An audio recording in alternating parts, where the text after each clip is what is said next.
Bueno amigos, la ecuación contable o la ecuación patrimonial en sí no es una ecuación, simplemente es una igualdad que está fundamentada en el principio de la partida doble e integra los tres elementos de las cuentas reales o de balance, donde el activo va a ser igual al pasivo más el patrimonio. El activo representa todos los bienes de propiedad de tu empresa que son apreciados en dinero, como por ejemplo el dinero en efectivo, el dinero en bancos, las cuentas por cobrar, vehículos, maquinarias, mercancías, etc.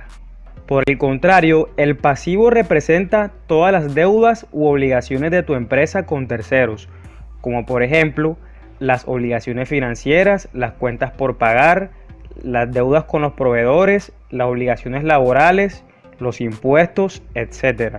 Y el patrimonio son todos los aportes que han hecho los socios a la empresa y también la utilidad que ésta genera en el desarrollo de su actividad. Y bueno amigos, como sabemos que la contabilidad es por partida doble, podemos decir que el patrimonio y el pasivo es el que nos dice de dónde provienen todos los activos que tenemos.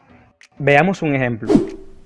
La empresa ABC se constituye de la siguiente manera: terreno 100 millones, mercancías 20 millones, efectivo 30 millones, saldo en bancos 20 millones, edificio 50 millones, computadores 32 millones. El ejercicio me dice que los socios aportaron en total 150 millones. Los demás activos se obtuvieron con un crédito del banco BBVA por 102 millones.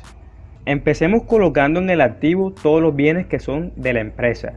Tenemos el terreno por 100 millones, mercancías por 20 millones, efectivo por 30 millones, saldo en bancos por 20 millones, edificio por 50 millones, computadores por 32 millones. Recordemos que el pasivo son todas las obligaciones, entonces aquí colocamos la deuda que la empresa tuvo con el banco BBVA por 102 millones. El patrimonio está conformado por todos los aportes que hacen los socios a la empresa. En este caso, los socios aportaron en total 150 millones. Bien, ahora procedemos a sumar todos los activos y vemos que en total tenemos 252 millones. Y ahora sumamos el pasivo más el patrimonio y tenemos un total de 252 millones. Y vemos que nuestra ecuación contable está perfecta, porque los activos son iguales a los pasivos más el patrimonio.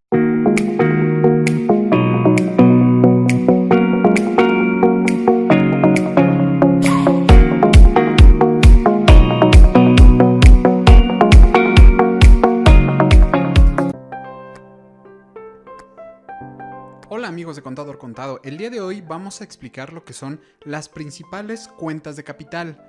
Lo primero que tenemos que entender de las cuentas de capital es de que se dividen de dos formas. Las primeras, que son las cuentas de capital contable, que se refiere principalmente a todas aquellas organizaciones o entidades lucrativas. Es decir, todas las empresas o todas las organizaciones que tengan algún fin de lucro van a ver siempre reflejado sus cuentas de capital con el nombre de capital contable. Pero lo que son aquellas organizaciones que no son con ánimos de lucro lo van a ver siempre como patrimonio contable. Luego, ¿qué es el importe del capital o cómo nosotros podemos calcularlo? Sería muy sencillo decir que es el activo menos el pasivo y el resultado es el capital.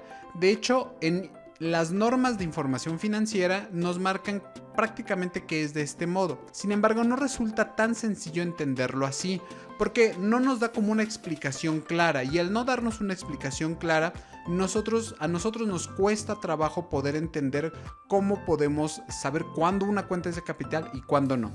Básicamente, una cuenta de capital es aquel monto reflejado del activo, pero a través de su valor monetario. Es decir, todo lo que yo tengo en el activo lo estoy reflejando de manera monetaria en el capital. Vamos a ver cómo es esto con las diferentes cuentas.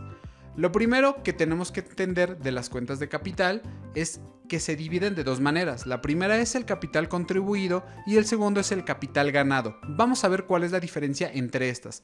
Lo primero del capital contribuido es de que está compuesto por el capital social, que básicamente son las aportaciones que han realizado los socios a una entidad financiera, a una organización, a una empresa y que representa el monto de sus aportaciones en dinero. Ya lo explicaba en el video del estado de posición financiera o balance general, donde un socio puede aportar a través de efectivo y se va a ver reflejado en el activo. Luego tenemos al otro socio que aporta a través de materia prima y se refleja en el activo. Sin embargo, estos importes en dinero se van a ver reflejados en el capital social. Es bien importante que se entienda esta parte, ya que de aquí parte cómo va a iniciar las operaciones una empresa e incluso cómo se inicia un asiento de diario. Luego vienen las aportaciones para futuros aumentos de capital. No olviden que seguimos en el capital contribuido. Estas aportaciones para futuros aumentos de capital se refiere a todas aquellas aportaciones que aún no han sido protocolizadas o bien no han sido capitalizadas. ¿Cómo podemos entender esto con un nombre tan rimbombante como es el de aportaciones para futuros aumentos de capital? Bueno, cuando se inicia una empresa, normalmente todas esas aportaciones que hacen los socios, ya sea a través de dinero o materia prima, queda legalmente asentado en algo que se llama acta constitutiva.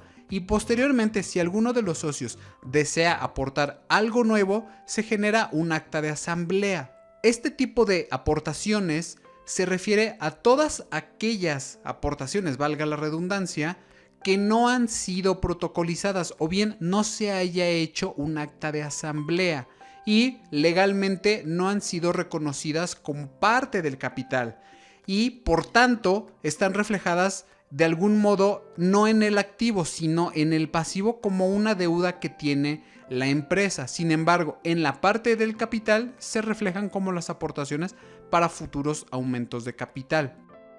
Tal vez esto resulta un poco complicado, pero como ustedes van viendo, no lo es tanto cuando se comienza a explicar con palabras mucho más sencillas. Luego tenemos lo que es el capital ganado. Antes de seguir, es importante que tú entiendas que la diferencia del capital contribuido contra el capital ganado es muy fácil. El capital contribuido es todo lo que están aportando los socios, es decir, todo lo que contribuyen los socios para que una empresa pueda iniciar operaciones o pueda operar. Y el capital ganado es todo lo que nosotros estamos logrando hacer para que esa empresa tenga resultados. Ahorita vamos a ver un poco más a fondo lo que es el capital ganado con las cuentas que lo componen. Entonces, el capital ganado vamos a tener en este rubro lo que son la pérdida del ejercicio o la utilidad del ejercicio. En ambos casos, esto se entiende como el resultado del ejercicio. Es decir, puede salirme tanto una pérdida como una ganancia o lo que se llama utilidad. Y esto es el resultado final que ha logrado la entidad financiera en sus operaciones. Es decir, con el capital contribuido, nosotros le dimos armas a una empresa para que pudiera operar. La empresa comienza a operar, obtiene una utilidad o una pérdida a través de sus operaciones y si no sabes cómo, puedes ver el video del estado de resultados. Y ese resultado se va a ver reflejado siempre en la parte del resultado del ejercicio. Por eso se le llama capital ganado, porque aquí se refleja todo lo que la empresa ha ganado a través de sus operaciones. Ya ven cómo no es tan difícil, amigos. Esto, traduciendo la palabra sencilla, la verdad es de que es bastante sencillo de entender. Luego, como su nombre lo indica, viene lo que es una cuenta llamada resultado de ejercicios anteriores. Esto es muy sencillo de entender. Es una cuenta que se puede dividir en muchas subcuentas que nos van a decir el resultado del ejercicio del año tal, el resultado del ejercicio del periodo tal y así sucesivamente, que básicamente pues son las ganancias o pérdidas que tenía una entidad financiera a lo largo de su constitución. Y esto generalmente se ve reflejado en el balance general como resultado de ejercicios anteriores. Finalmente vienen las utilidades retenidas. ¿Qué es esto? Bueno, son ganancias que no se han distribuido a los socios. Recordemos que pues el objetivo principal de una empresa es de que tenga utilidad, además de otros objetivos un poco más conceptuales. Pero financieramente uno de los objetivos principales es de que una empresa tenga utilidades, porque si no es una empresa que genera utilidades, pues no valdría mucho la pena tenerla. ¿Qué ocurre? Que tenemos las utilidades, pero los socios no han decidido qué van a hacer con ellas. Muchas veces, o la mayoría de las veces, lo que hacen es que esas utilidades a ellos se les regrese, es decir, que a través de los dividendos ellos puedan cobrar las utilidades que ha generado su empresa, porque pues de alguna manera ellos tienen que recuperar su inversión. En este caso, estas utilidades retenidas se refiere a todas aquellas ganancias que como bien lo dije, que los socios todavía no saben qué van a hacer con ellas, o bien no han decidido en qué las pueden utilizar. Recordemos que no nada más las utilidades se pueden regresar a los socios, sino que estas se pueden reinvertir o que incluso se pueden utilizar para otros fines.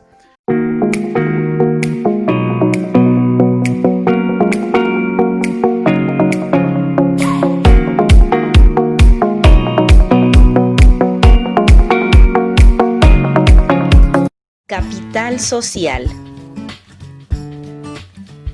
Naces, creces y eres una persona adulta. Siempre has vivido rodeado por una comunidad que te respalda. Estar solo es casi imposible. Establecemos relaciones para aprender, conocer cosas nuevas, hacer negocios y ganar dinero, movernos, transportarnos. Llega el amor. Quizá formamos una familia, compramos una casa, tenemos hijos, vecinos y amigos. Invertimos en nuestra educación, en alimentación, en compra de dispositivos, muebles para el hogar o la oficina, en regalos. El dinero nos permite comprar esos objetos materiales que se constituyen en nuestros bienes más preciados. Pero ¿qué pasa con lo que no puedo comprar con dinero? El amor, la alegría, el reconocimiento social, los recuerdos, la experiencia, el saber hacer cosas que solo tú puedes hacer. Ese es el capital social, una caja que se llena con relaciones, ideas, participación social, conocimiento del mundo, cosas que hacemos bien o mal. Una escalera que nos lleva al éxito. ¿Qué tan llena está tu caja?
términos generales, se conoce como superávit a la abundancia de aquello que es necesario o beneficioso sobre aquello que no lo es.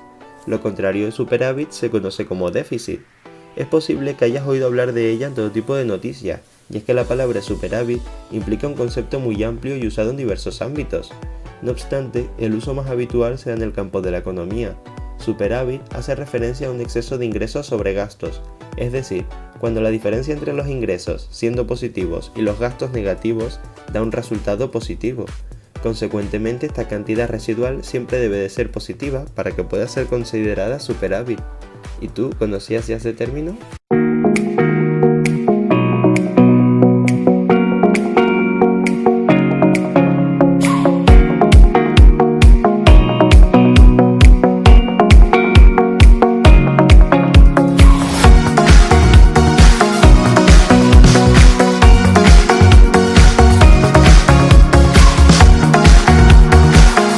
Los ingresos y la utilidad. ¿Por qué hablo ahora acerca de este tipo de conceptos? Bueno, porque en un inicio los ingresos no son para nada lo mismo que la utilidad. Esto es así porque en distintos comentarios y en distintos videos hemos visto cómo se puede llegar a malinterpretar el concepto de lo que son los ingresos y el concepto de lo que es la utilidad.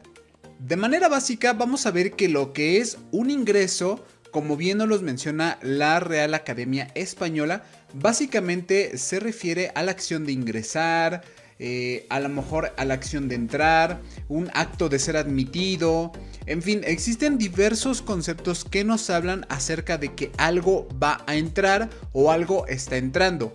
En este sentido, en cuestión de finanzas, vamos a ver que todos los ingresos se refiere a prácticamente todo el tipo de dinero que está entrando a una empresa o a una entidad financiera. Aquí el tema es de que los ingresos no necesariamente deben de representar, por ejemplo, la utilidad, ya que la utilidad, en el mismo orden de ideas, vamos a ver que se refiere a una cualidad útil. A lo mejor también puede ser un provecho, una conveniencia, un interés o, fíjense lo que dice aquí, fruto que se saca de algo. En este sentido, vamos a ver que la utilidad es aquello que nos está dejando ahora sí un tipo de provecho. Quiere decir que no necesariamente esto deba de ser exactamente lo mismo que los ingresos. Recordemos que cada uno tiene una manera diferente de entenderse. Primeramente, los ingresos vamos a definirlos simplemente como el dinero que está entrando o el bien que está entrando a algún tipo de entidad financiera, empresa o simplemente como una persona. Es todo ese dinero o ese bien que está entrando, pero que falta realizar determinadas operaciones si es que queremos conocer la utilidad. La utilidad por lo general se entiende como un resultado del cual ya se hizo un proceso para poder obtener un provecho o un interés o un beneficio. En este orden de ideas vamos a ver que uno es distinto al otro, como de manera simple se puede entender. Aquí el tema es de que cuando entramos en el ámbito fiscal, específicamente en México, vemos que no es exactamente estos los conceptos que debemos de utilizar. ¿Por qué? Porque para personas morales y para personas físicas son distintos los conceptos que van a permitirnos a nosotros determinar qué es un ingreso y qué es una utilidad. Primeramente, en cuestión de personas morales, tenemos distintos tipos de ingresos. Tenemos los ingresos acumulables, tenemos los ingresos nominales, tenemos los ingresos efectivamente percibidos. Existen distintos conceptos que pueden llegar a confundir, de los cuales nosotros, si no tenemos atención, vamos a tener un concepto y al final del día un resultado erróneo. Por ejemplo, para personas morales, en el artículo 16 de la Ley del Impuesto sobre la Renta, nos dicen que todas aquellas personas morales que estén obviamente en el país van a acumular la totalidad de los ingresos en efectivo, en bienes, en servicios, en crédito o de cualquier otro tipo que obtengan en el ejercicio, incluso de los provenientes que vengan de establecimientos en el extranjero, obviamente que sean de ellos. Fíjense muy bien, porque el ajuste anual por inflación acumulable es un ingreso que también deben de considerar las personas morales. Y este tipo de ingreso, que en su momento lo estaremos viendo en este canal, vamos a ver que no se refiere exactamente a un dinero que está entrando. El ajuste anual por inflación se refiere a otro concepto que monetariamente es complicado poderlo palpar o tener. Esto lo estaremos viendo en su video en su momento dentro de este canal, ya que esto generalmente aplica para las personas morales, como bien lo estamos comentando. Ahora bien, para poder entender bien esto, vamos a ver que para efectos de todo lo que son las personas morales, no se van a considerar ingresos, por ejemplo, los que obtenga el contribuyente en cuestión por el aumento de capital. Es decir, que no estamos viendo que los ingresos que vayan a entrar y que dentro de la misma organización estén realizando algún tipo de función, como a lo mejor puede ser el aumento del capital, se consideren ingresos. Justamente por eso es de que en cuestión fiscal, el tema de ingresos y el tema de utilidad son términos que, dependiendo quién los esté manejando, ya sea una persona física o una persona moral, y dependiendo los regímenes fiscales en los que esté, van a tener distintos matices. Si no sabes qué tipo de regímenes fiscales existen en México, bueno, te voy a dejar aquí arriba un video donde ya lo explicamos de manera fácil y sencilla. Ahora, también no se van a considerar ingresos, por ejemplo, cuando se obtengan de primas en colocación de acciones. En fin, son distintos los conceptos que nosotros no debiéramos de considerar como ingresos para las personas morales. Inclusive si, por ejemplo, nosotros tenemos dentro de nuestra empresa activos de los cuales nosotros queremos reevaluarlos, bueno, pues la diferencia que pudiera suponer un beneficio tampoco se va a considerar como tal un ingreso dentro de las personas morales. Y fíjense, aquí mismo nos los está diciendo. O por utilizar para evaluar sus acciones el método de participación, ni los que obtengan con motivo de la reevaluación de sus activos y de su capital. Entonces vemos cómo ya existe una serie de artículos que nos marcan qué sí se va a considerar como ingreso y qué no se va a considerar como ingreso. Ahora, lo que nos dice el artículo 17 es de que para efectos de los tipos de ingresos que vienen en el artículo 16, igual de la ley del impuesto sobre la renta, se considera que los ingresos se obtienen. Fíjense cómo nos está marcando aquí. Ya nos dice, los ingresos se obtienen en aquellos casos no previstos en otros artículos, en las fechas que se señalen conforme a lo siguiente, tratándose de determinados supuestos. Y aquí vemos 3 supuestos en los cuales podemos considerar que nosotros estamos obteniendo un ingreso.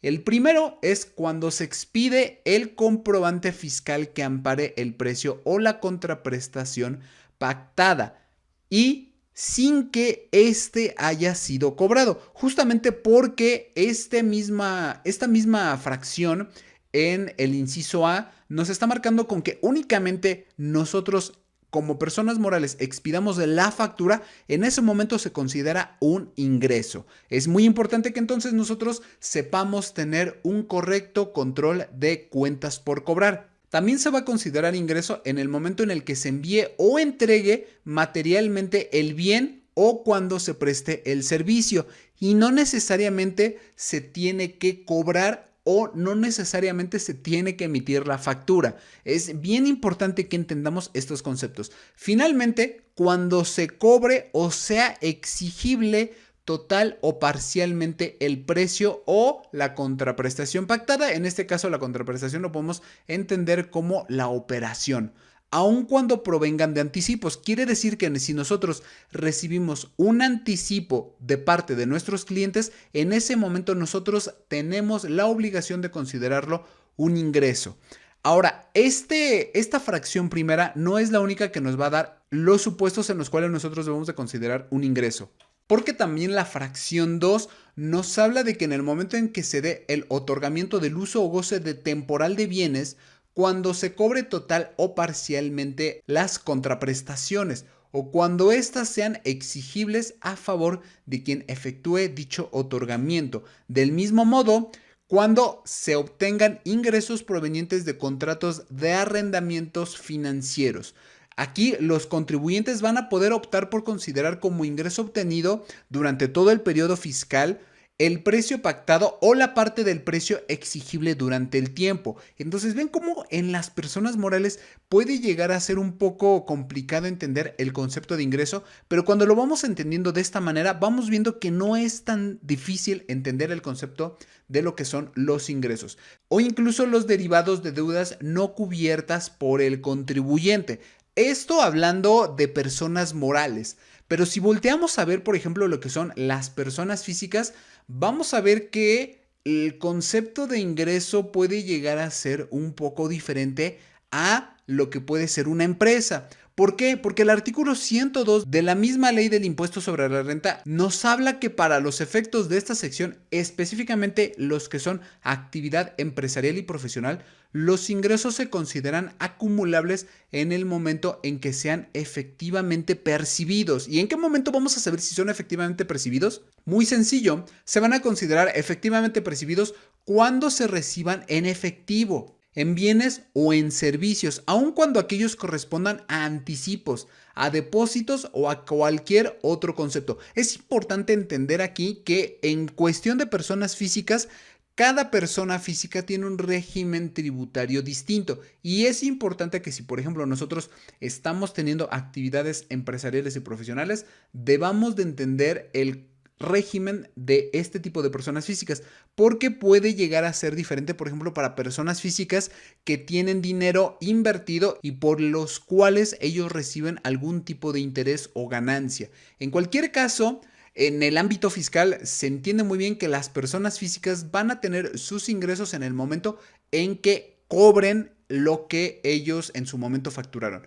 Aquí una de las grandes diferencias, por ejemplo, de las personas morales es de que ellos pueden emitir la factura y no se va a considerar en ese momento como un ingreso, sino que se va a considerar hasta que efectivamente se reciba el efectivo. Entonces, esta es una de las grandes diferencias de ingresos que tenemos de personas físicas con personas morales. Ahora bien, hablando de lo que es la utilidad, vamos a ver que en materia fiscal puede llegar a ser un poco diferente a lo que uno podría pensar. Normalmente nosotros entendemos por utilidad cuando tenemos el total de nuestros ingresos, es decir, el total de lo que entró y le quitamos todo lo que gastamos respecto a lo que estemos haciendo. En ese momento, los ingresos menos los gastos nos debieran de dar lo que es la utilidad. En cuestión fiscal, esto es muy diferente porque debemos atender a lo que dice cada régimen tributario. Por eso es muy importante saber la diferencia entre lo que son los ingresos contra la utilidad, porque muchas veces de la utilidad es de donde se parte como base para poder determinar el impuesto. Por ejemplo, en personas morales debemos saber que los ingresos acumulables es nuestro primer frente de batalla, por así decirlo, respecto a la utilidad, porque de los ingresos acumulables le vamos a restar lo que son las deducciones autorizadas y en su caso vamos a restarle también la participación de los trabajadores o la famosa PTU que se haya pagado. De este modo nosotros vamos a obtener la utilidad fiscal. Sin embargo, es importante aquí recalcar que no es lo mismo tener la utilidad fiscal que el resultado fiscal, porque por ejemplo, en personas morales, para poder llegar al resultado fiscal, también tenemos que restarle las pérdidas pendientes por aplicar y entonces sí, vamos a obtener el resultado fiscal. Esto lo vamos a poder encontrar detalladamente en el artículo 9 de la Ley del Impuesto sobre la Renta. Pero para personas físicas, esto es diferente. Partimos de que ellos también tienen ingresos acumulables, pero a diferencia de las personas morales, las personas físicas tienen perfectamente definidos ingresos que no deben de pagar impuestos. Por cierto, si no sabes qué tipo de ingresos son los que no deben de pagar impuestos, te dejo aquí arriba un video donde vas a poder ver a detalle cada uno de estos conceptos que no deberán de pagar impuestos y que por supuesto te van a servir, por ejemplo, si quieres hacer tu declaración anual. Entonces, a nuestros ingresos acumulables le vamos a restar nuestros ingresos exentos, para después restarle las deducciones autorizadas, en donde aquí se puede hacer válido lo que son las deducciones personales si es que vamos a presentar nuestra declaración anual. Una vez que hemos restado estos dos importes, entonces sí, vamos a obtener nuestra utilidad fiscal. Aquí gran parte de la diferencia es de que en personas físicas, por ejemplo, si nosotros somos personas que vamos a trabajar y por los cuales recibimos un salario, somos personas dentro del régimen de sueldos y salarios, el problema es de que nosotros como tal no podemos quitarle deducciones, llámese por ejemplo de la gasolina del carro, de nuestra despensa, porque no son deducciones que estén autorizadas para ese régimen. Puede ser que a lo mejor si nosotros somos personas físicas que estamos en la parte de autotransporte, bueno, pues toda la gasolina de nuestros transportes sí van a ser deducciones autorizadas. Por eso es muy importante entender que dentro de las personas físicas debemos atender las reglas de cada régimen tributario para poder llegar a nuestra utilidad fiscal.